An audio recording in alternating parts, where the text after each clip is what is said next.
इस क्लास में हम बात करेंगे रेट पात्रता परीक्षा के लिए राजस्थान जीके के महत्वपूर्ण प्रश्नों की। तो पहला प्रश्न है हमारा कि राजस्थान की अंतर्राष्ट्रीय सीमा की लंबाई कितनी है? 1070 किलोमीटर, 970 किलोमीटर, 1170 किलोमीटर या फिर 870 किलोमीटर। तो राजस्थान की जो अंतर्राष्ट्रीय सीमा है वो पाकिस्तान के साथ लगती है और ये कितनी है? 1070 किलोमीटर है। अगर मैं कुल स्थलीय सीमा की बात करूँ, अगर राजस्थान की कुल स्थलीय सीमा की बात करूँ तो वो है 5,920 किलोमीटर। ठीक है, 5,920 किलोमीटर, जिसमें से 1,070 किलोमीटर है वो अंतर्राष्ट्रीय सीमा है, बाकी की अंतर्राज्यीय सीमा है।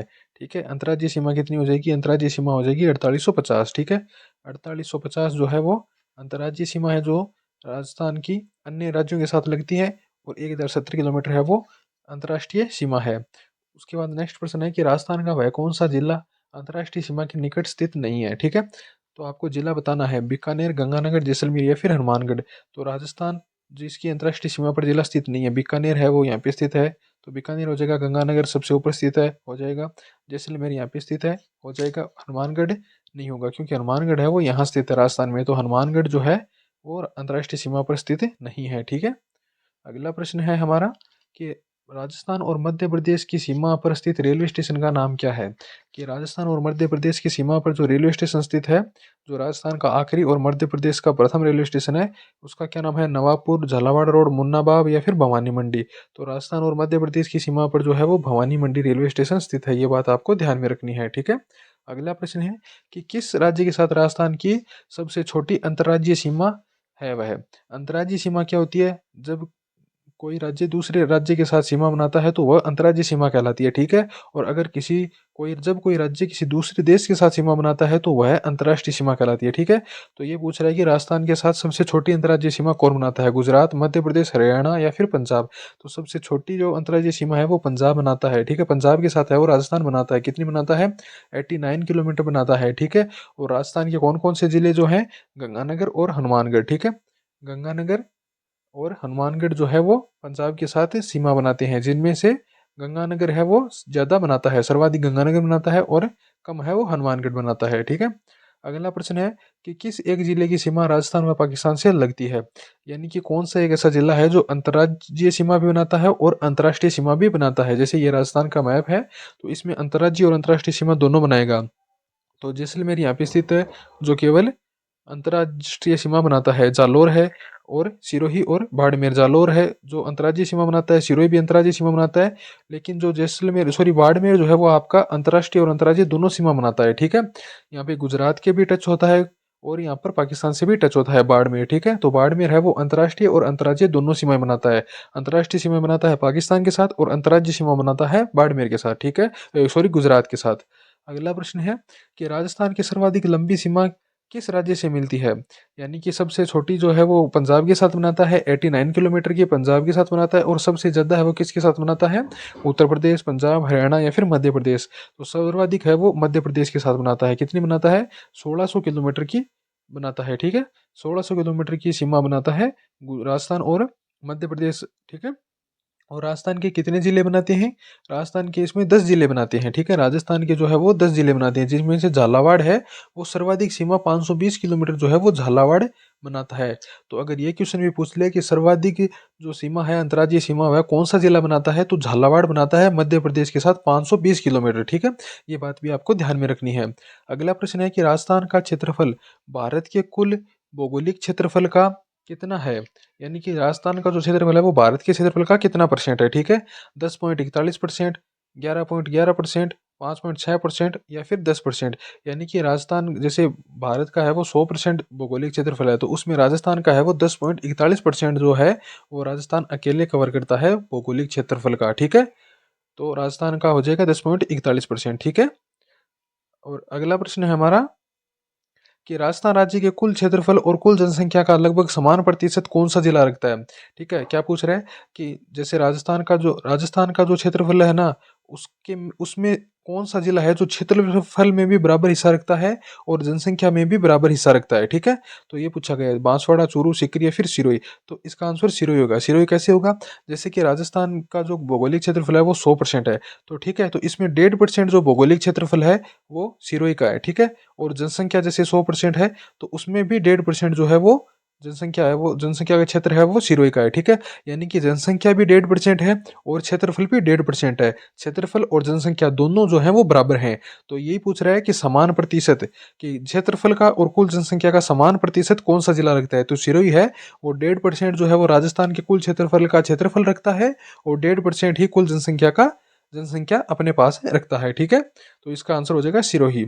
अगला प्रश्न है कि राजस्थान में प्री कैम्ब्रियन चट्टानों पर आधारित वर्णन किसके द्वारा किया गया था, ठीक है। कि राजस्थान की जो चट्टानें हैं वो प्री कैम्ब्रियन काल की हैं, ऐसा किसके द्वारा कहा गया था, तो ये कहा गया था किसके द्वारा, सी ए हिक्केट, एम एस खुराना, ला टोचे या फिर ए एम हेरोन। तो ए एम हेरोन के द्वारा है वो ये कहा गया था कि राजस्थान की जो चट्टानें हैं वो प्री कैम्ब्रियन काल की चट्टानें हैं, ठीक है। इसी के साथ हम अगला क्वेश्चन देखेंगे।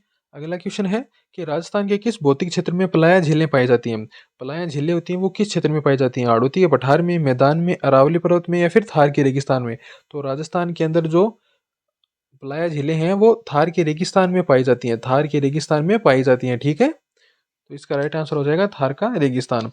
अगला प्रश्न है हमारा कि थार रेगिस्तान का कुल क्षेत्रफल कितना है। थार का जो रेगिस्तान है उसका कुल क्षेत्रफल कितना है, 2,30,254 किलोमीटर, 2,32,364 किलोमीटर, 2,38,254 किलोमीटर या फिर 2,48,254 किलोमीटर। तो इसका जो राइट आंसर है वो हो जाएगा, ये लगभग पूछा है, एग्जैक्ट नहीं है लेकिन लगभग पूछा गया है, ठीक है। ये क्वेश्चन एग्जाम में पूछा गया है, संगणक 2024 में लेटेस्ट अभी पूछा गया है, ठीक है। तो 2,38,254 किलोमीटर है, 2,38,254 किलोमीटर है वो इसका थार के रेगिस्तान का कुल क्षेत्रफल है। तो ये आपको ध्यान में रखना है, ठीक है। अगला प्रश्न है हमारा कि अक्कलवुड फॉसिल पार्क कहाँ स्थित है, जोधपुर में, बाड़मेर में, जैसलमेर में या फिर बीकानेर में। तो अक्कलवुड फॉसिल पार्क जो है, जीवाश्म पार्क, वो जैसलमेर में स्थित है, राजस्थान के जैसलमेर में स्थित है, ठीक है।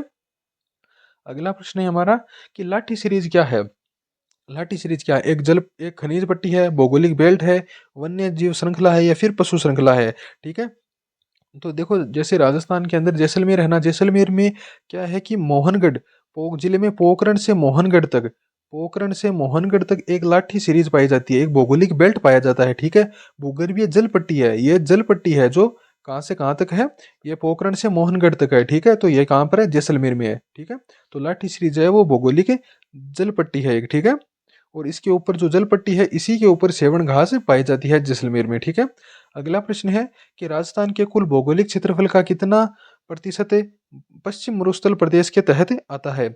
यानी कि जो राजस्थान का जो कुल भौगोलिक क्षेत्रफल है उसमें कितना परसेंट जो है वो मरुस्थल के अंतर्गत आता है, मरुस्थल ने घेरा हुआ है, 41%, 61%, 21% या फिर 81%। तो राजस्थान का जो मरुस्थल है वो लगभग 61% भाग पर जो है वो फैला हुआ है, 61% भाग पर है वो फैला हुआ है, ठीक है। तो इसका राइट आंसर हो जाएगा 61%। और यहाँ पर 40% जनसंख्या निवास करती है, ठीक है। 40% जनसंख्या है वो मरुस्थल में निवास करती है, ये बात भी आपको ध्यान में रखनी है। अगला प्रश्न है कि राजस्थान में घास के मैदान या चरवाहे क्या कहलाते हैं, कि घास के मैदान और चरवाहों को क्या कहा जाता है। तो इसको है वो बीड़ कहा जाता है। बीड़ जो है वो राजस्थान के अंदर घास के मैदान और चरवाहों को बीड़ कहते हैं। बीहड़ क्या होता है, बीहड़ होता है कि नदियों के द्वारा मिट्टी के कटाव से बने बने जो खड्डे बने होते हैं ना, कि नदी बहती है तो उसमें कटाव पड़ जाते हैं, ठीक है, मिट्टी में कटाव पड़ जाते हैं और बड़े बड़े खड्डे बन जाते हैं। ये सर्वाधिक खड्डे बीहड़ है वो चंबल नदी करती है, ठीक है। चंबल नदी है वो धौलपुर और करौली के अंदर है, ये बीहड़ सर्वाधिक पाए जाते हैं, ठीक है। ये बात भी आपको ध्यान में रखनी है। जोहड़ क्या होते हैं, जोहड़ होते हैं जो शेखावाटी क्षेत्र के अंदर जो कच्चे कुएं होते हैं ना, कच्चे कुओं को है वो जोहड़ बोला जाता है। शेखावाटी क्षेत्र के अंदर कच्चे कुएं होते हैं उनको जोहड़ बोलते हैं, ठीक है। और चोबी क्या होती है, कि चोबी होती है कि इन जो जोहड़ होते हैं इनका जो बीच का जो सबसे गहरा स्थान होता है ना बीच का, उसे चोबी बोलते हैं, ठीक है। चोबी या चोबही, ठीक है। ये बात भी आपको ध्यान में रखनी है, ठीक है। तो बीहड़ क्या हो जाएगा कि नदियों द्वारा खड्डे जो बनते हैं उनको बीहड़ बोलते हैं, उत्खात शिलाकृति होती है, ठीक है। जब नदी बहती है तो खड्डे बन जाते हैं तो उनको बीहड़ बोलते हैं। जोहड़ क्या होते हैं, जोहड़ होते हैं कि शेखावाटी के अंदर जो कच्चे कुएं होते हैं उनको जोहड़ बोला जाता है। और इन जोहड़ों का जो सबसे मध्य का जो गहरा भाग होता है ना उसको चोबी बोलते हैं, ठीक है।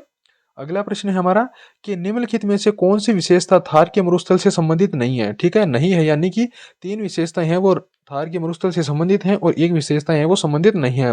यहाँ शुष्क और अर्धशुष्क जलवायु है, बिल्कुल सही बात है। यहाँ रेतीली मिट्टी पाई जाती है, बिल्कुल सही बात है। यहाँ सदाबहार वन पाए जाते हैं, बिल्कुल गलत बात है। सदाबहार वन कैसे पाए जाएंगे मरुस्थल के अंदर, यहाँ बालुका के स्तूप पाए जाते हैं, बिल्कुल सही बात है। तो सदाबहार वन नहीं पाए जाते हैं, ठीक है। तो ये हो जाएगा इसका राइट आंसर। अगला प्रश्न है कि बाब बोल्डर्स एक भूगर्भिक जल संरचना नहीं है, भूगर्भिक संरचना है, वो किस युग से संबंधित है? तो सबसे पहले तो मैं बता दूं कि जो बाब बोल्डर्स एक भूगर्भिक संरचना है, ठीक है, वो कहाँ पर है? ये फलोदी के अंदर है, ठीक है। बाब बोल्डर्स जो है वो फलोदी में स्थित है, ठीक है। और ये किस युग से संबंधित है? यह कार्बोनोफेरिस युग से संबंधित है, ठीक है। कार्बोनोनीफेरिस युग से संबंधित है बाब बोल्डर्स, ठीक है। अगला प्रश्न है कि राजस्थान राज्य का कितना भाग मरुस्थलीय क्षेत्र का है? 2/3, 1/3, 1/4 या फिर आधा?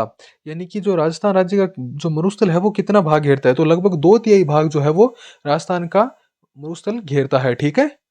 ये बात आपको ध्यान में रखनी है। अगला प्रश्न है कि बरखान पश्चिमी राजस्थान के किन क्षेत्रों में पाए जाते हैं?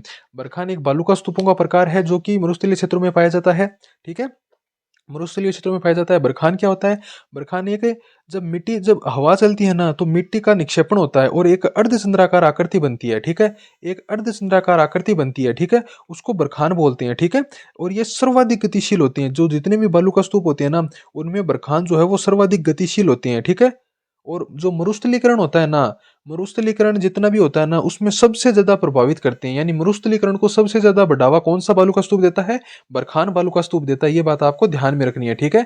अर्धचंद्राकार बालू का स्तूप होते हैं, ठीक है। कहाँ कहाँ पाए जाते हैं? ओसिया जोधपुर, भालेरी चूरू, देशनोक बीकानेर के अंदर ये पाए जाते हैं, ठीक है। बरखान बालू का स्तूप ओसिया जोधपुर, भालेरी चूरू, देशनोक बीकानेर में पाए जाते हैं, ठीक है। ये बात आपको ध्यान में रखनी है। सर्वाधिक मरुस्थलीकरण को बढ़ावा देते हैं बरखान बालू का स्तूप, ठीक है।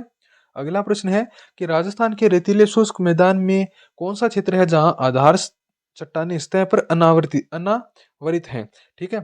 क्या है कि मरुस्थल जो है, जो पश्चिमी क्षेत्र है जो मरुस्थल में, उसमें कुछ स्थान पर जो क्या है कि चट्टाने हैं, ठीक है। वहां पर मरुस्थल नहीं है, वहां पे चट्टाने हैं, चट्टानों का मरुस्थल है, बालू का मरुस्थल नहीं है, बालू का स्तूप नहीं है वहां पे। वहां पे कुछ चट्टाने हैं, ठीक है। चट्टानों को क्या बोलते हैं? बालू का मुक्त प्रदेश बोलते हैं। जो चट्टाने हैं जहाँ पे बालू का स्तूप युक्त नहीं है, उनको बालू का मुक्त प्रदेश बोलते हैं, ठीक है। जैसे कि मान लो कि पश्चिमी क्षेत्र का मरुस्थल है वो 100% है, ठीक है। 100% में जो बालू का स्तूप मुक्त, यानी कि जो कठोर चट्टानी है, वो कितना परसेंट है? वो 41.5% है। 41.5% पे है ना, वो बालू का मुक्त प्रदेश है, यानी कि वहां पे बालू के टिब्बे नहीं है, वहां पे चट्टाने हैं, पथरीली चट्टाने हैं, ठीक है, जिनको हमादा बोला जाता है, ठीक है। और बाकी का जो बचा है वो मरुस्थल के अंदर बालू का स्तूप पाए जाते हैं, दोहरे पाए जाते हैं, टिब्बे पाए जाते हैं, ठीक है। ठीक है, तो ये बात आपको ध्यान में रखनी है, ठीक है। तो ये थी हमारी आज की क्लास, मिलते हैं नेक्स्ट वीडियो में।